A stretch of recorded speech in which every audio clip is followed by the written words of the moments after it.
자산 효과가 아닐까요? 하이닉스가 지금 수익률이 많이 났는데 아직 찾진 않았으니까 수익을 실현한 건 아니지만 그래도 어깨가 힘이 좀 들어가고 내가 오늘 살게. 예. 뭐 이렇게 되는 거죠. 이게 자산 효과예요. 얼마 전에 우리 아버지가 뭐 야야 오늘 저녁에 외식하자. 아버지 뭐 좋은 일 있어요. 야 우리 아파트가 지금 1억이 올랐어. 아버지 아파트 파셨어요? 판 건 아닌데 이게 자산 효과죠. 그리고 또 하나는 원달러 환율이 올라가고 원달러 환율이 올라간 것 따라 물가가 올라가다 보니까 원화 가치가 휴지 조각이 되고 있다, 쓰레기가 되고 있다, 뭐 녹아내리고 있다 이런 이야기를 매일 보다 보면 아유 이렇게 원화 가치가 없는데 내가 돈을 모아서 뭐하냐, 이거 그냥 빨리 치킨이나 시켜 먹자 이렇게 되는 거예요. 그러니까 우리 마음이 사실 원달러 환율이 올라가서 원화 가치가 떨어진다? 제가 솔직히 말씀드리면 그건 국가 경제 이야기고요. 우리는 그냥 오늘도 원화를 쓰고 있는데 우리가 5천 원, 만 원을 소중하게 생각하는 순간 돈 가치가 올라가는 거지. 아니 무슨 원달러 환율이 올라가서 지금 원화 가치가 없으니까 야 너 안 모아도 돼. 이런 생각은 굉장히 위험한 거다.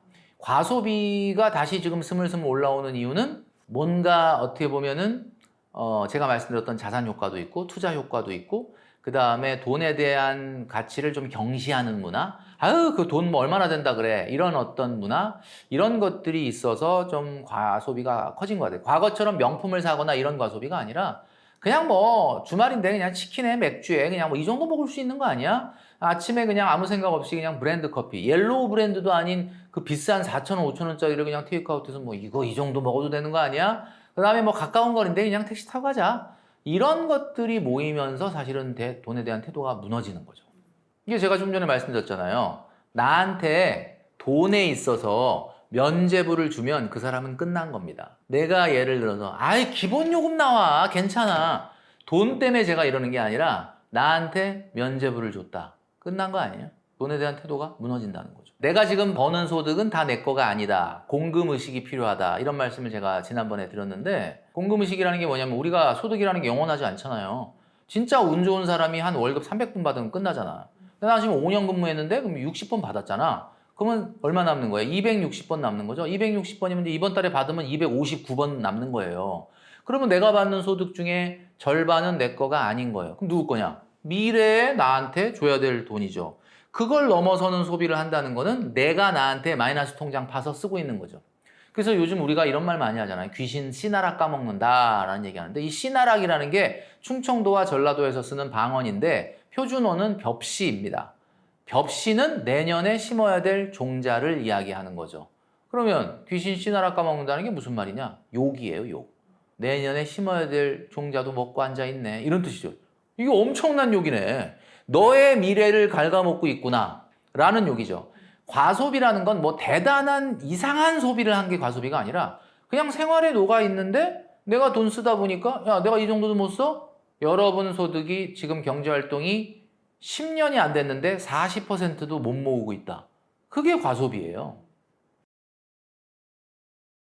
뭐 사실 삼전 하이닉스 요즘 뭐 대단한데 여러분 아시겠지만은 뭐 지금 최근 자료는 아니고 24년도 자료긴 하지만 삼성전자 주주들의 47%가 10주 미만입니다. 그러니까 이게 수익률이라는 게 그래요. 그러니까 지금 우리 2030들 같은 경우는 삼전이나 하이닉스를 반려주로 지금 사는 분들이 많거든요. 한 주씩 좀 키워보겠다. 여러분 주변에서 이제 이런 포모가 증가되는 이유가 이런 거 뭐 1년 전에 내가 삼성전자 1억 샀으면은 지금 6억이야. 내가 1년 전에 하이닉스 1억 샀으면 지금 9억이야. 이런 얘기 왜 하는 거예요 도대체? 어차피 안 샀을 거잖아요. 예? 1억이 있다고요? 1억이 있어도 1억을 한 종목에 넣지는 못합니다. 타임머신을 타고 미래를 왔다 가지 않는 한은 왜? 누군가는 1억을 넣지 않았을까? 넣겠죠. 그 사람은 왜 넣었을까요? 1억이 여유 자금인 거예요. 그러니까 무슨 얘기냐. 나 한 10억 정도 예금도 하고 주식도 하고 투자도 하고 하는데 야, 잠깐만 한 10억 중에 10억 중에 그냥 한 1억은 그냥 하이닉스 한번 사볼까? 이렇게 될 수가 있죠. 그러나 1억이 있는 사람이 그렇게 할 수 있습니까? 못하죠. 그러니까 우리 직장인들은 원금이라고 하는 한계가 있어요. 투자를 하지 말라는 건 아닌데 이 귀에 노이즈가 너무 많거나 포모가 증가되는 사람은 제대로 투자를 할 수가 없습니다. 그러니까 여러분 냉정하세요. 주변에서 막 수익률 인증을 한다? 축하해 주세요. 좋겠다. 야, 밥이나 사. 이렇게 얘기하세요. 주식 숫자 물어보지 마시고요. 아마 마음이 아플 겁니다. 근데 여러분 아시겠지만 주가는 끝없이 올라가진 않습니다. 올라가더라도 중간에 조정이라는 게 있고요. 굉장히 하락이라고 하는 게 반드시 동반되는 게 주식시장이거든요. 제가 포모가 있는 사람이 사고를 친다라고 얘기했던 이유가 얼마 전에 어떤 제 아는 지인이 주식을 전혀 투자하지 않는 분인데 22만 원에 삼성전자를 샀다는 거예요. 그래서 웬일로 삼성전자 샀냐라고 했더니 이분 하는 얘기가 근데 사면 좀 뭐 몇백만 원어치 사는 줄 알았더니 7천만 원어치 샀다는 거야. 아니 주식 투자를 안 해보던 사람이 왜 갑자기 7천만 원을 주고 22만 원에 삼성전자 샀을까라고 생각했더니 이분이 하는 얘기가 나 빼놓고 30만 원 갈까 봐. 이게 포모예요. 그러면 그 결과론적은 지금 30만 원 넘었으니까 잘한 거 아니냐. 근데 안타깝게도 이분이 22만 원에 사고 나서 3일 후인가? 일주일 후인가? 이란 전쟁이 터졌습니다. 22%인가 떨어졌는데 마이너스 1,400만 원을 기록을 하는 숫자를 눈으로 보고 있으니까 마음이 아프더래요. 그래서 제가 그랬죠. 그거 뭐 팔기 전에는 수익 손실이 확정되는 건 아니다 라고 얘기해 줬는데도 불구하고 그날 아침에 새벽 기도를 가서 눈물로 회개를 한 다음에 주식을 팔았습니다. 이런 일은 왜 생기는 걸까요? 투자의 마음이 어디서 왔냐? 공포에서 왔기 때문이다. 여러분 혹시 마음속에 공포가 있습니까? 반드시 사고를 치게 돼 있습니다. 자, 여러분 투자는 말이죠. 어떻게 해야 되냐면 이 투자 대상의 3년 후의 미래나 5년 후의 미래를 보고 투자를 해야 돼요. 3년하고 5년이 얼마나 긴 세월인데 그걸 보고 투자하냐, 여러분. 이 자산시장은 말이죠. 상당히 생각보다 투자가 쉬워요. 왜냐? 먼 미래를 맞추는 게 훨씬 쉽습니다. 가까운 미래가 어려워요. 여러분 삼전하이닉스가 지금 왜 올라가는지 아시죠? 지금 반도체, 메모리 반도체의 공급 부족 현상이 발생하는데 이게 왜 그러냐? 빅테크 기업들이 엄청난 데이터 센터에 투자를 하면서 메모리 반도체가 부족해서 생기는 현상인데 이 현상이 3년에서 5년 정도는 간다는 게 예상치죠. 물론 삼성전자와 하이닉스가 내년에도 올해 500조 정도의 영업이익이 예상되는데 내년에도 또 성장을 할 건지는 약간 불확실하긴 합니다. 물론 예상으로는 올해보다는 더 성장할 거다라고 예상하지만 뭐 그거는 아직까지는 정교한 신뢰감이 가는 예측은 아니라고 보는데 어쨌든 3년에서 5년 동안은 반도체 이 빅테크 기업들이 고성능의 HBM과 또 삼성전자가 만들어내는 뭐 ESSD나 이런 메모리 반도체를 많이 사줄 걸로 예상. 뭐 3년 후에서 5년 후에 이 두 개 회사의 주가 볼륨은 지금보다 높아질 거라는 건 거의 답정너 아닙니까? 자, 그런데 중요한 건 지금 200만 원을 넘고 30만 원을 넘은 이 상황에서 지금 들어가도 되나요? 라는 거는 그 사람이 솔직히 말해서 3년, 5년 후를 보고 투자하겠다는 게 아니라 나도 지금 30만 원에 샀는데 어떻게 한 6개월에 뭐 500%는 못 먹어도 한 100% 따블은 먹을 수 있을까? 이걸 지금 궁금해서 물어보시는 거잖아요. 자, 그거에 대한 대답은 이 세상에 누구도 해줄 수 없다라는 거죠. 그런 사람이 어쩌다가 한번 뒷걸음질 치다가 뭐 쥐를 밟아가지고 뭐 정말 먹는 경우가 있습니다. 그런 경우가 분명히 있습니다. 그런데 여러분 너무 아쉽다고 생각하지 마세요. 주변의 친구들이 야 어떻게 그냥 우연히 그냥 아무 생각 없이 돈을 샀는데 그냥 많이 먹었다. 그 사람의 마음은 자기 과신으로 꽉 차게 돼요. 얻는 게 있으면 이 세상은 뭐다? 잃는 게 있죠. 이번에 내가 거의 한 3천만 원 벌었어. 그분은 3천만 원이 약이 될 수도 있겠지만 독이 될 가능성이 많습니다. 그분한테 S&P 500이 지난 3년간 78.8% 올랐다. 나스닥이 105% 올랐다. 그러면 콧방귀 낍니다. 장난하냐? 옛날에 3년 전만 해도 나스닥 S&P 500이 3년에 막 100% 오른다 그러면 와 대단하다 이랬는데 지금 코스피 시장에서 최근에 아주 짧은 기간에 도파민이 팍팍 터지는 수익을 얻은 사람은 마음속에 무슨 병이 들었냐면 투기병이 들고 한마디로 자기 과신으로 꽉 차게 되는데 이 사람이 앞으로 냉정하게 투자를 할 수 있을 거냐? 불가능합니다. 그래서 주식으로 돈 번 사람은 있지만 주식으로 부자 된 사람이 없는 이유가 그것 때문이죠. 그러니까 여러분 그거는 억지로 그냥 기적의 논리로 나 안 괴롭다라고 하는 거 아닌가? 아니에요. 여러분 진짜로 잘 지켜보시면 여러분 투자를 한다면 상추나 배추를 심어 먹겠다라고 하는 짧은 시각으로 하지 마시고 인삼 농사를 짓겠다라고 하는 마음으로 5년, 6년을 보고 투자를 하시면 되는 거고요. 설사 여러분이 주식을 사시게 되잖아요. 떨어질 거예요. 속상해하지 마세요. 여러분이 사면 반드시 떨어집니다. 제가 이거 단언할 수 있는데 여러분이 정말 망설이잖아요. 딱 사잖아. 떨어져. 이 진리거든요. 근데 그 진리의 상황이 생겨도 여러분은 전혀 미동하지가 않아요. 조금 더 살 수 있겠구나. 왜? 3년에서 5년. 제가 얘기했잖아요. 반도체 빅2 기업의 3년에서 5년 후에 답은 정해져 있다니까. 지금보다는 올라가요. 그러면 너무나 쉬운 게임을 하는 거잖아. 그런데 한 달, 두 달 후에 어떻게 될 거냐? 이거는 정말 아무도 알 수가 없는 겁니다. 이제 뭐 최근에 이제 목돈이 들어오게 되면은 이제 마음이 좀 훈훈해지고 따뜻해지고 주변에 밥도 사고 술도 사고 좀 친절을 많이 베풀죠. 근데 이제 그 다음에 어떻게 할까라고 생각하는데 사실은 둘 중에 하나예요.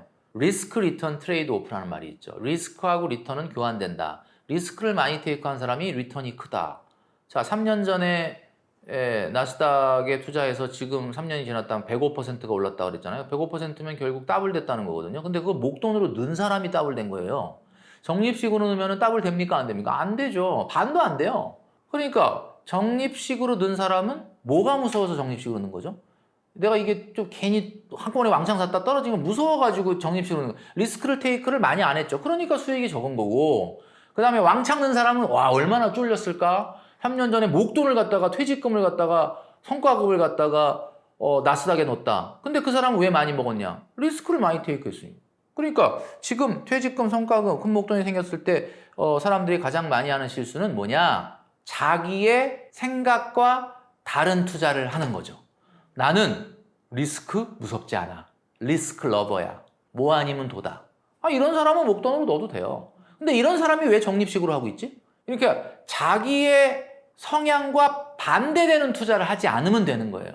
근데 예를 들면 나는 주식을 샀는데 그 멘토님이 얘기할 때 보니까 주식 사고 한 3년 정도 장기 투자를 생각한다면 지금 떨어지는 건 무서워하면 안 된다. 오히려 떨어지는 게 더 살 수 있는 기회다. 이렇게 얘기를 했는데도 불구하고 주식 사다 떨어지면 그 다음에 밤에 잠이 안 온다. 막 신경 쓰이고.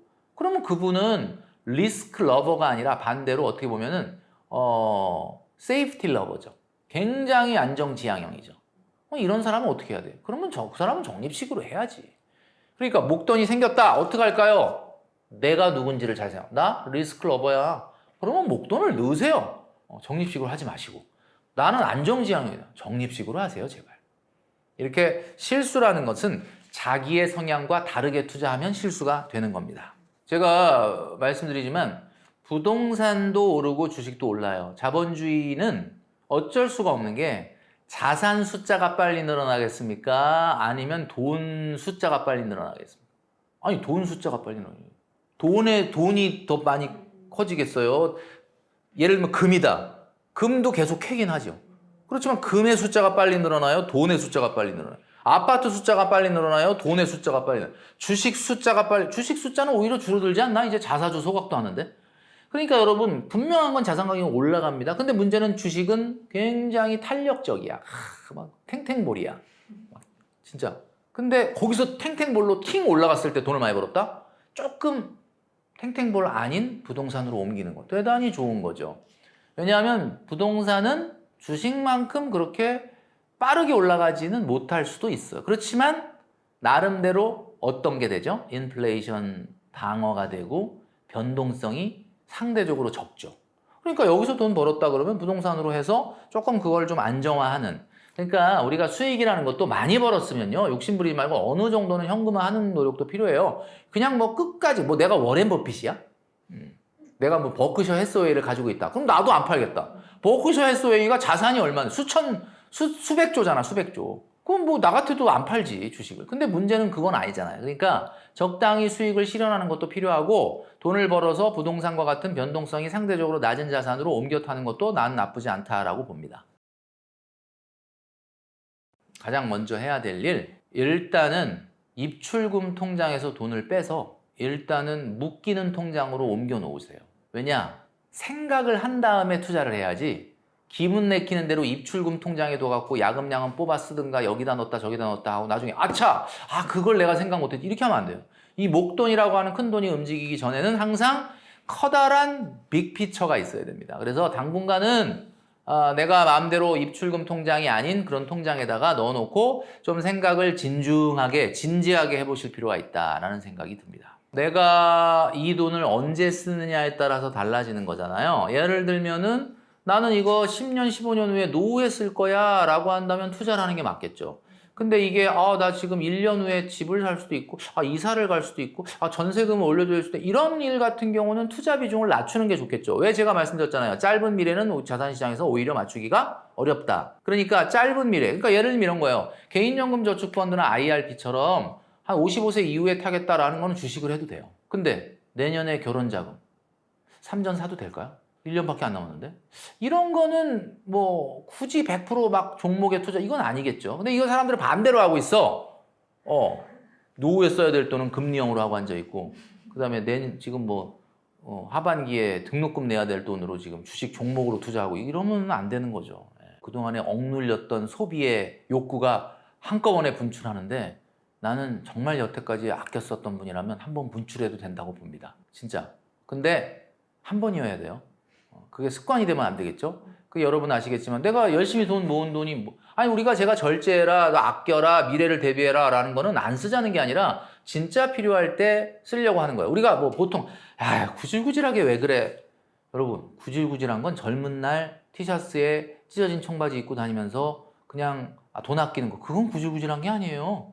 진짜 구질구질한 게 뭔지 아세요? 나이 40 넘어서 50 넘어서 하고 싶은 걸 못 하는 거야. 누군가를 그땐 지갑을 열어야 되는데 못 열어. 그때 아끼고 있어. 막 60대면.